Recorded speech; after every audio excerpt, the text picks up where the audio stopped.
איך אתה יודע שהשם אוהב אותך? השם אוהב אותי, אני הבן שלו. אתה לא אוהב את הבן שלך, מה? זה ברור, אנשים. אתה רואה את החסדים שלו כל יום, מביא ילדים, מביא לך נשימה, מביא לך חיים, אתה זז, אתה הולך. איך אתה יודע ש... שמעת סרטונים, לא? כן. רגע ראיתי סרטון שלך, איזה כיף. תראה לי מדינה שהיו זורקים עליה כל כך הרבה טילים, אחי, ואנשים עדיין חיים פה, אחי. זה מטורף, אחי, זה מטורף. גם אם אנחנו לא בסדר, אלוקים אוהב אותך. אחי, אם אתה לא בסדר, הוא נותן לך עונש, כמו שאתה יודע. הבן שלך הכניס יד לאש, אתה תתן לו סטירה, נכון? הוא לא מבין למה, אבל תתן לו סטירה, נכון? שאני חי וקיים. אני לא חי וקיים בגלל שאני רוצה. תשוב מחיה אותי. רק מתוך התבוננות.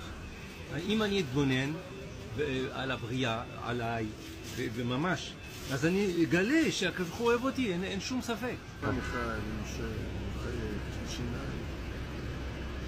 ברוך השם, איך יכול להיות שלא? חזק. אבא, אני אוהב אותך! בורא עולם, תודה על החיים שנתת לי! תודה על כל יום ויום בעולמך, בורא עולם, תודה!